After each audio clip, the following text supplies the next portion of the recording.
Hi everyone. आज के video में काफ़ी मोस्ट इम्पॉर्टेंट टॉपिक कवर करने वाले हैं और रहेगा रिमेम्बरिंग एंड मेमोरी, जो आपके BPSC and Jharkhand lady supervisor state 2024 के लिए काफ़ी ज़्यादा इम्पोर्टेंट है, क्योंकि इस टॉपिक से आपके पिछले वाले एग्जाम में काफ़ी ज़्यादा क्वेश्चन पूछे गए थे। तो इसलिए आज के वीडियो काफ़ी ज़्यादा इम्पोर्टेंट होने वाला है। तो आप एक भी क्वेश्चन बिल्कुल मिस मत करना और सारे क्वेश्चन अटेम्प्ट जरूर करना, क्योंकि हर एक सवाल आपके एग्जाम के लिए काफ़ी ज़्यादा इम्पोर्टेंट है। तो चलिए शुरू करते हैं, लेकिन उससे पहले आपको बता दें कि अगर आप बीपीएससी या स्टेट या झारखंड लेडी सुपरवाइजर के लिए नोट्स आप लेना चाहते हो, जो अभी तक बहुत सारे बच्चे लेना स्टार्ट कर चुके हैं, अगर आप भी लेना चाहते हो तो आप लोग के लिए आपके सिलेबस के अकॉर्डिंग आपके यूनिट वाइज प्रैक्टिस सेट दिया जा रहा है, साथ में एनसीईआरटी जो काफ़ी इंपॉर्टेंट है। ये सब कुछ मिलेगा सिर्फ 300 में, साथ में आपको प्रॉपर गाइड भी किया जाएगा कि कैसे आप शॉर्ट टर्म में पेपर क्वालिफाई कर सकते हो। अगर आप झारखंड लेडीज सुपरवाइजर के लिए नोट्स लेना चाहते हो, तो जो आपका सिलेबस है, आपके सिलेबस के अकॉर्डिंग हमने 2000 से ज़्यादा क्वेश्चन आंसर रेडी किए हुए हैं, जिससे आप तैयारी करके अपना फर्स्ट अटेम्प्ट में पेपर को क्वालिफाई कर सकते हो। जो अभी तक 50 से ज़्यादा अभी तक झारखंड लेडीज सुपरवाइजर के नोट्स बच्चे ले चुके हैं। अगर आप भी लेना चाहते हो तो आप मुझे इस नंबर पे व्हाट्सअप करो। बाकी डिटेल्स आपको इस नंबर पे शेयर कर दी जाएंगी। आपको बाकी डिटेल्स इस नंबर पे आपको पूरा गाइड किया जाएगा, और कैसे आप शॉर्ट टर्म में पेपर क्वालिफाई कर सकते हो, सब कुछ आपको गाइड कर दीजिएगा, जैसे मैंने अपना खुद का पेपर क्वालिफाई किया हुआ है।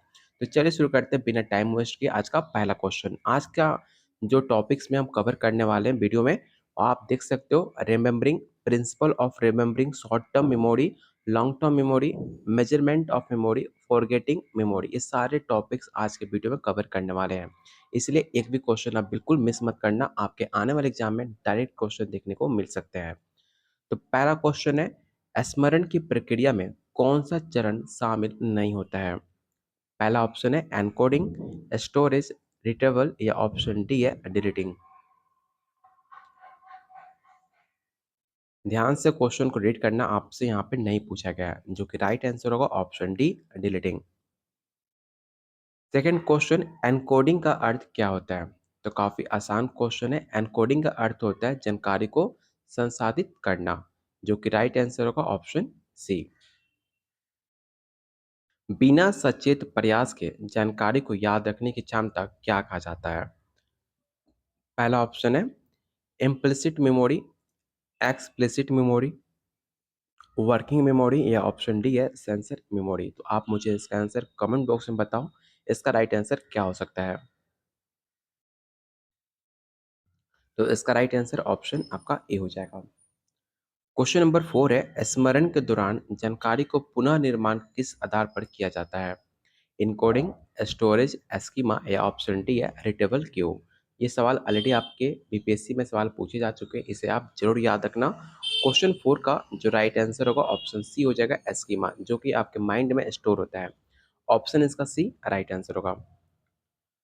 क्वेश्चन नंबर 5 है, किस सिद्धांत के अनुसार जानकारी को याद रखना भावनाओं और भावनात्मक संदर्भों पर निर्भर करता है? आपके पास चार ऑप्शन है, चारों ऑप्शन को आप रीड कीजिए और बताइए इसका राइट आंसर क्या हो जाएगा।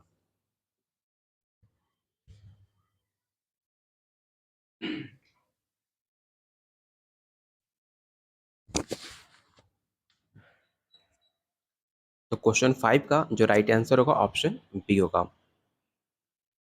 क्वेश्चन नंबर 6 काफ़ी इंपॉर्टेंट है, और हमने पहले भी कई बार प्रैक्टिस सेट में इस क्वेश्चन को शामिल भी किया है कि अल्पकालिक स्मृति की अवधि लगभग कितनी होती है, जिसे आप शॉर्ट टर्म मेमोरी बोलते हो। 10 सेकेंड, 30 सेकेंड, 1 मिनट, या ऑप्शन डी है 5 मिनट। तो याद रखिएगा, शॉर्ट टर्म मेमोरी का स्टोरेज सिर्फ आपको 30 सेकेंड तक रहती है। ऑप्शन इसका बी राइट आंसर। गलती से आप 10 सेकेंड टेक आउट मत कर देना। अल्पकालिक स्मृति के स्टोरेज क्षमता औसतन कितने आइटम होती है? 4 से 5 आइटम, 7 से 9 आइटम, 12 से 15, या ऑप्शन डी है 20 से 25। तो उसका राइट आंसर होगा ऑप्शन बी 7 से 9। चक्स किससे संबंधित है? स्मृति में वस्तुओं के वर्गीकरण, ऑप्शन बी है ध्यान केंद्रित करना, सूचना की पुनरावृत्ति, या स्मृति की जानकारी की विस्तारित क्षमता। तो इसका जो राइट आंसर होगा ऑप्शन डी हो जाएगा। क्वेश्चन नंबर 9 है, अल्पकालिक स्मृति का कौन सा मॉडल सबसे प्रसिद्ध है? ये सवाल काफी ज्यादा मोस्ट इंपॉर्टेंट है। इस क्वेश्चन को पहले आप विवेक क्वेश्चन टेक आउट कर लो। और आप लोग एक गलती क्या करते हो, जब तक आपके एग्जाम के डेट काफी नजदीक नहीं आ जाता तब तक आप प्रॉपर तैयारी नहीं करते हो। याद रखो, आपका पेपर स्टेट का नहीं है, बीपीएससी का पेपर है। अगर आप सीरियस हो फर्स्ट अटेम्प्ट में बीपीएससी पेपर क्वालिफाई करना, तो अभी से दिलो जान लगाकर कम से कम 6 से 8 घंटे अपने बीपीएससी की तैयारी पे आप टाइम दो। क्योंकि स्टेट पेपर आप, मैंने पहले भी कहा था कि अगर आप एक हफ्ता भी तैयारी करते हो तो स्टेट पेपर क्वालिफाई कर जाओगे। और मैक्सिमम बच्चे इस टाइम गलती क्या करते हैं कि स्टेट पेपर देने के बाद उनको लगता है कितना आसान क्वेश्चन आए थे, मैं इजीली क्वालिफाई कर जाऊंगा। और मैक्सिमम बच्चे इसी को गलती से चलते उनका सिलेक्शन नहीं हो पाता है। स्टेट का क्वेश्चन और बीपीएससी क्वेश्चन काफ़ी डिफरेंट होता है, इसे पहले आप नोटिस कर लो। जाकर प्रीवियस ईयर क्वेश्चन देखो, स्टेट का और बीपीएससी का, दोनों का क्वेश्चन मैच करो। आपको एक आइडिया लग जाएगा कि क्वेश्चन का पैटर्न कैसे रहता है दोनों पेपर में। इसलिए मेरा मानना है, और मेरा खुद का एक्सपीरियंस जो मैंने बीपीएससी स्टेट पेपर दिया हुआ है, मेरा मानना है कि बीपीएससी का क्वेश्चन अगर आप फर्स्ट अटेम्प्ट में सिलेक्शन लेना चाहते हो तो अभी से आप प्रॉपर तैयारी करो, क्योंकि उसके लिए आपको प्रॉपर तैयारी चाहिए बीपीएससी क्वालिफाई करने के लिए। जो अभी आपके पास एनफ टाइम है, अभी से आप प्रैक्टिस करते हो, हर टॉपिक को पूरा डिटेल में क्वेश्चन को सॉल्व करते हो, तो इजीली आप क्वालिफाई कर जाओगे। तो बिल्कुल टाइम वेस्ट ना करते हुए डेली आप क्लास अटेंड करो। जो नोट्स आपको दिए जा रहे हैं आपके एग्जाम तक, डेली काफ़ी इंपॉर्टेंट क्वेश्चन जैसे मैंने स्टेट में दिया था, सेम आपको डेली आपको प्रैक्टिस सेट दूंगा जिससे आप बेटर तैयारी कर पाओ। जो भी इंपॉर्टेंट टॉपिक्स है जो पिछले बार एग्जाम में पूछे गए थे, उस टॉपिक से हम काफ़ी ज़्यादा क्वेश्चन करने वाले हैं, जो आपके एग्जाम में डायरेक्ट क्वेश्चन देखने को मिलेगा, जैसे हमने स्टेट में डायरेक्ट क्वेश्चन देखने को मिला था। तो बस आप लोग बिल्कुल टाइम वेस्ट मत करो और डेली आप अपना 6 से 7 घंटे टाइम अपने पढ़ाई पे दो। आप फर्स्ट अटेम्प्ट में पेपर क्वालिफाई कर सकते हो, इसकी गारंटी मैं देता हूँ। कोई भी डाउट होता है आप मुझे कमेंट करो, मुझे व्हाट्सअप कर सकते हो, आपको पूरी गाइडेंस दी जाएगी। आपको पेपर क्वालिफाई करना मेरे लिए काफ़ी मैटर करता है। ठीक है, तो आप लोग बिल्कुल टाइम वेस्ट मत करो। और अभी क्वेश्चन 9 का आंसर मुझे बता दो कि क्वेश्चन 9 का आंसर क्या होगा। तो याद रखना, अल्पकालिक स्मृति का जो मॉडल होता है वो बेडली की वर्किंग मेमोरी के मॉडल पे डिपेंड होता है, जो कि राइट आंसर होगा ऑप्शन बी। किस प्रक्रिया में अल्पकालिक स्मृति को दीर्घकालिक स्मृति में परिवर्तित किया जाता है? यहाँ पर ट्रांसफार्मर की बात की जा रही है, एक जगह से दूसरी जगह ट्रांसफर करने की। तो याद रखिएगा, उसको ट्रांसफर करने के लिए, उसको परिवर्तित करने के लिए कंसोलिडेशन की उपयोग किया जाता है, जो कि राइट आंसर होगा ऑप्शन सी। क्वेश्चन नंबर 11, दीर्घकालिक स्मृति की क्षमता कितनी होती है? अभी जस्ट मैंने आप बताया था शॉर्ट टर्म, अभी आपको बताना है कि लॉन्ग टर्म स्मृति, लॉन्ग टर्म मेमोरी की कैपेसिटी कितनी होती है। तो याद रखिएगा, लॉन्ग टर्म मेमोरी की कोई भी एक फिक्स नंबर नहीं होता, वो अनकाउंटेबल होता है। तो इसका राइट आंसर जो होगा ऑप्शन ए हो जाएगा। ये सारे क्वेश्चन आपके एनसीईआरटी पैटर्न पे और आपके सिलेबस के अकॉर्डिंग है, जो काफ़ी इंपॉर्टेंट है आपके एग्जाम के लिए। क्वेश्चन नंबर 12 है, संग्रहित जानकारी को समय के साथ बनाए रखने की प्रक्रिया क्या कहलाती है? तो चलिए इसका ऑप्शन को पहले देख लेते हैं। पहला ऑप्शन है इनकोडिंग, रिट्रीवल, स्टोरेज, या ऑप्शन डी है कंसोलिडेशन। तो इसका राइट आंसर होगा ऑप्शन सी। कौन सी स्मृति व्यक्तिगत घटनाओं और अनुभवों को संग्रहित करती है? पहला ऑप्शन है प्रोसीड्यूरल मेमोरी, एपिसोडिक, सेमांटिक, या ऑप्शन डी है सेंसरी मेमोरी। तो इसका जो राइट आंसर होगा ऑप्शन बी हो जाएगा। कौन सी स्मृति सामान्य ज्ञान और तथ्य को संग्रहित करती है? काफ़ी मोस्ट इंपॉर्टेंट क्वेश्चन है, याद रखिएगा। जो आपके जनरल नॉलेज होते हैं और जो फैक्ट्स नॉलेज होते हैं, जो आप रट्टा मार लेते हो, जो इसे आप याद करते हो, ये सब चीज़ आपके माइंड में स्टोर होती है, जिसे हम सिमेंटिक मेमोरी के नाम से जानते हैं, जो कि राइट आंसर होगा ऑप्शन सी। इसे आप विवेक क्वेश्चन टिक आउट कर सकते हो, जो कि काफ़ी इंपॉर्टेंट है। कौन सी स्मृति मॉडल स्किल और आदतों से संबंधित होती है? तो इसका जो राइट आंसर होगा ऑप्शन ए हो जाएगा। क्वेश्चन नंबर 16, स्मृति के मापन का कौन सा तरीका जानकारी को पहचानने पर आधारित है? पहला ऑप्शन है रिकॉल, ऑप्शन बी है रिकॉग्निशन, ऑप्शन सी है रिट्रोस्पेक्टिव मेमोरी, या ऑप्शन डी है पर्सपेक्टिव मेमोरी। तो इसका जो राइट आंसर होगा ऑप्शन बी हो जाएगा। रिकॉल टेस्ट में प्रतिभागी को क्या करना होता है? ये सवाल काफ़ी इंपॉर्टेंट है क्योंकि ये सवाल ऑलरेडी आपके अदर स्टेट के प्रीवियस ईयर क्वेश्चन में पूछे गए थे रिकॉल टेस्ट के बारे में। तो याद रखिएगा, रिकॉल टेस्ट जो होता है वो आपके पूर्व जानकारी को फिर से बताने का काम करता है, इसलिए हम इसको रिकॉल कहते हैं। जैसे कि आप किसी को आपने आवाज़ दी लेकिन उस इंसान ने आपकी आवाज़ नहीं सुनी, फिर से आप उसे रिकॉल करते हो, फिर से उसे आप दोहराते हो, तो उसे कहा जाता है रिकॉल। जैसे कि पूर्व जानकारी को फिर से उन्हें बताना। तो ऑप्शन इसका सी राइट आंसर होगा। कौन सा टेस्ट स्मृति के मापन करने के लिए जोड़ीबद्ध शब्दों का प्रयोग होता है? तो इसका जो राइट आंसर होगा ऑप्शन सी हो जाएगा। क्वेश्चन नंबर 19, स्पेन टेस्ट में क्या मापा जाता है? एक और बेहतरीन क्वेश्चन। याद रखिएगा, स्पेन जो टेस्ट होता है उसमें हम आपके अल्पकालिक स्मृति की कैपेसिटी को मेजर किया जाता है कि उसकी कैपेसिटी कितनी होती है। तो इसका जो राइट आंसर होगा ऑप्शन बी होगा। आज के प्रैक्टिस सेट में हर क्वेश्चन काफ़ी इंपॉर्टेंट है, तो मैं आपसे रिक्वेस्ट करूँगा कि हर एक सवाल को कम से कम 1 से 2 बार ज़रूर अटेम्प्ट करना, क्योंकि आने वाले एग्ज़ाम के लिए इस पैटर्न पे इस लेवल का क्वेश्चन आप एग्ज़ाम में पूछे जा सकते हैं। क्योंकि स्टेट का क्वेश्चन काफ़ी आसान, थोड़ा-सा मॉडरेट लेवल के होते हैं, लेकिन आपका बीपीएससी मॉडरेट टू हाई होता है। इसलिए हो सकता है आपको क्वेश्चन का आंसर ना पता हो, लेकिन आप प्रैक्टिस करते रहोगे, तो आप हर क्वेश्चन का आंसर आसानी से बता पाओगे। जैसे आपने स्टेट में स्टार्टिंग किया था, तो उस सेम आपको सेम पोजीशन से आप अगर डेली प्रैक्टिस करते हो तो हर क्वेश्चन का आंसर आपको आसानी से याद कर सकते हो।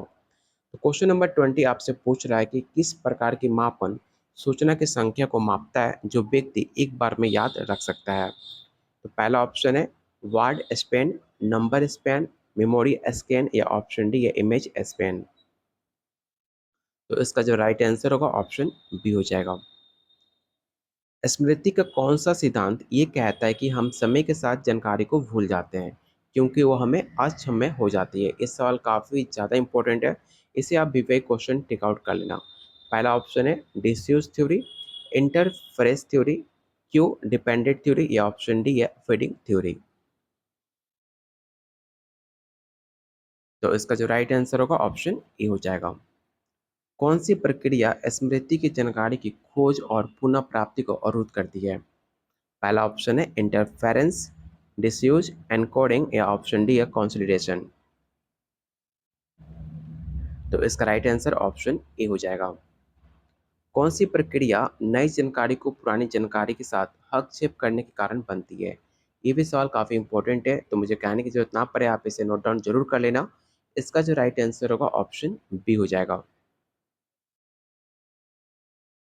क्वेश्चन नंबर 24, भूलने की प्रक्रिया किस प्रकार की कुंजियों का अभाव महत्वपूर्ण भूमिका निभाता है? जैसे कि आप हर एक बात होता है कि आप बोलते हो कि मुझे एक बात बताना है, लेकिन बोलते हो कि मैं बाद में बता दूंगा, लेकिन जब वो इंसान सामने वाला पूछता है कि जो बात बताने वाले थे मुझे बात बता दो, तो आप उस बात को भूल जाते हो कि क्या आप बताने वाले थे। तो ये प्रक्रिया किससे होकर गुजरती है आपको ये बताना है। तो याद रखिएगा, उसको कहा जाता है रिटेबल क्यू। Option A. किस प्रकार की भूलने की प्रक्रिया पुरानी जानकारी के अच्छे कारण नई जानकारी को भूलने के कारण बनती है? देखो, क्वेश्चन आपको काफ़ी सेम देखने को मिलेंगे पिछले क्वेश्चन और इस वाले क्वेश्चन में, लेकिन काफ़ी ज़्यादा डिफरेंट है। पैटर्न बिल्कुल सेम है, लेकिन लैंग्वेज थोड़ा बहुत चेंज कर दिया, तो क्वेश्चन काफ़ी डिफरेंट हो गया पिछले वाले क्वेश्चन से। तो याद रखिएगा, इसको कहा जाता है प्रैक्टिव इंटरफेरेंस। ऑप्शन इसका ए राइट आंसर होगा। कौन सी स्मृति संवेदी जानकारी को बहुत थोड़े समय के लिए संग्रहित करती है? पहला ऑप्शन है अल्पकालिक, दीर्घकालिक, सेंसरी, या ऑप्शन डी है वर्किंग मेमोरी। तो इसका जो राइट आंसर होगा ऑप्शन सी होगा सेंसरी मेमोरी। अल्पकालिक स्मृति से जानकारी को दीर्घकालिक स्मृति में पहुंचाने के लिए किस प्रक्रिया की आवश्यकता होती है? मतलब शॉर्ट मेमोरी से लॉन्ग टर्म मेमोरी पहुंचाने के लिए किस प्रक्रिया की आवश्यकता होती है, आपको ये बताना है। पहला ऑप्शन है ट्रांसलेशन, कंसोलिडेशन, कोडिंग, या ऑप्शन डी है एनालिसिस। ये सवाल काफ़ी इंपॉर्टेंट है, इसे आप जरूर याद रखना। और मैंने कुछ टाइम पहले ही बताया था, जब आप शॉर्ट टर्म मेमोरी को लॉन्ग टर्म मेमोरी में एक जगह से दूसरी जगह ट्रांसफ़र करते हो या उसे पहुंचाते हो, तो उसकी हम कंसोलिडेशन की मदद लेते हैं, जो कि राइट आंसर होगा ऑप्शन बी। और अभी तक आपने टेलीग्राम ग्रुप को ज्वाइन नहीं किया है, तो टेलीग्राम ग्रुप को जरूर ज्वाइन कर लीजिए आप लोग, क्योंकि यहाँ पे जितने भी आपके पीडीएफ होते हैं, टीचिंग रिलेटेड न्यूज़ हुए, कोई भी आपका नई वैकेंसी हुई, सब कुछ आपको यहाँ पर अपडेट मिल जाता है, जिसका लिंक मैंने डिस्क्रिप्शन बॉक्स और कमेंट बॉक्स में पिन कर रखा हुआ है, तो आप जाकर उसे ज़रूर ज्वाइन कीजिएगा। क्वेश्चन नंबर 28 है, दीर्घकालिक स्मृति में कितनी जानकारी संग्रहित होती है।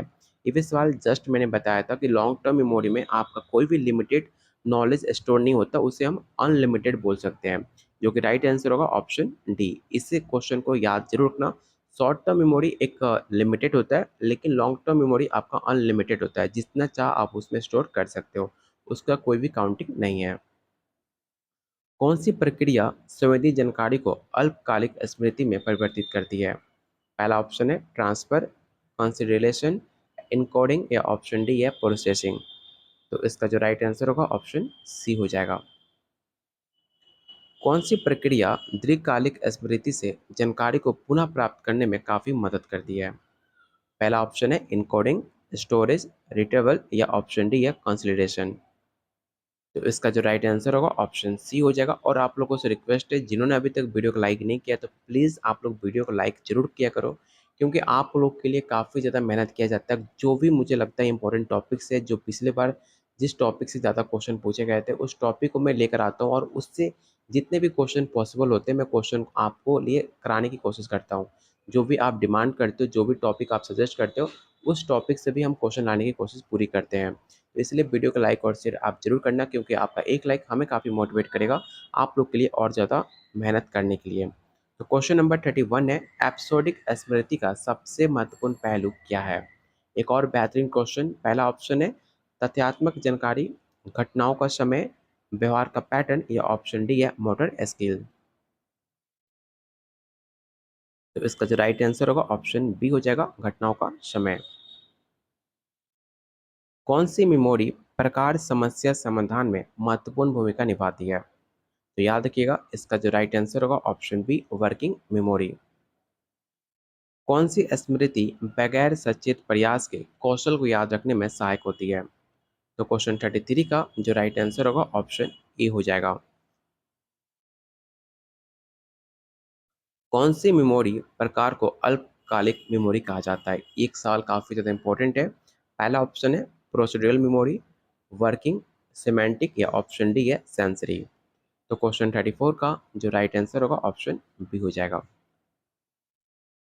किस प्रकार की मेमोरी का उपयोग अक्सर बातचीत और समस्या समाधान के दौरान होती है। तो याद रखिएगा, क्वेश्चन 35 का जो राइट आंसर होगा ऑप्शन सी हो जाएगा वर्किंग मेमोरी।